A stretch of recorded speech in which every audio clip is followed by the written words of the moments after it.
Terror is not a new weapon. Throughout history, it has been used by those who could not prevail either by persuasion or example. But inevitably, they fail.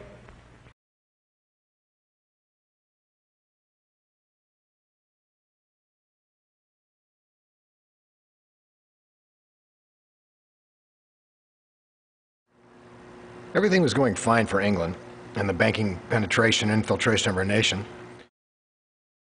until an Irishman stepped forward. Suddenly on the scene arrives a magnetic personality that charges the world's imagination that will absolutely upset your monopoly on the resources of this planet. What kind of a peace do I mean, and what kind of a peace do we seek? Not a Pax Americana, enforced on the world by American weapons of war, not the peace of the grave or the security of the slave.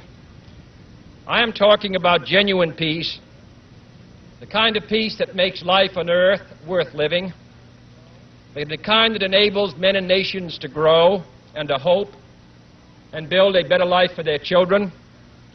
Not merely peace for Americans, but peace for all men and women. Not merely peace in our time, but peace in all time. 2,000 years ago, the proudest boast was Civis Romanus Sum. Today, in the world of freedom, the proudest boast is Ich bin ein Berliner. It took 115 years to make this trip, and 6,000 miles, and 3 generations. And they were watching this young man with extraordinary intensity, because they knew he had magic. They wanted to know what was the key. How could they discover how to turn people? Inciting ideas of liberty and independence using one of their own, Ireland, the world's first successful victory in independence from a monarch, as an example. Ireland has already set an example and a standard for other small nations to follow. This has never been a rich or powerful country, and yet since earliest times, its influence on the world has been rich and powerful. No larger nation did more to spark the cause of American independence, and independence indeed around the world. Ireland is clad in the cause of national and human liberty with peace, to the extent that peace is disturbed by conflict between the former colonial powers and the new and developing nations. Ireland's role is unique, for every new nation knows that Ireland was the first of the small nations of the 20th century to win its struggle for independence. I believe that your future is as promising as your past is proud, and that your destiny lies not as a peaceful island in a sea of trouble, but as a maker and a shaper of world peace. I think what people may have forgotten about that Kennedy visit was it was almost like a royal progression, with a court and courtiers and a lot of fanfare, helicopters flying all over the place. There was a huge air of excitement about it all. And that extended not just to the people of Ireland, but to the press of Ireland as well. There was some deep inside the city, perhaps only a few of 26 blue-gartered men that were not amused at all, and blame could easily be laid on others. How serious is the business of the Corporation of London? What is their level of absolute control?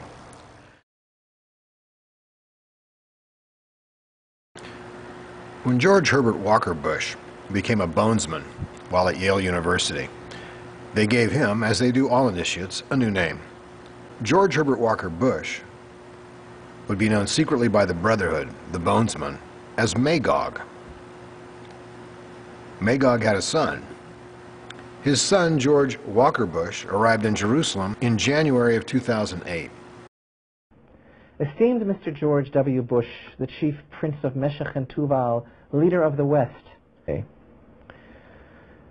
letter is dated the 28th of Tevet, 5768, January 6th, 2008, in the name of the Lord, eternal God, to the Honorable Mr. George W. Bush, President of the United States of America. Esteemed Mr. George W. Bush, the Chief Prince of Meshech and Tuval, Leader of the West. Ezekiel 39. Therefore, thou son of man, prophesy against Gog, and say, Thus saith the Lord God, Behold, I am against thee, O Gog, the chief prince of Meshech and Tubal.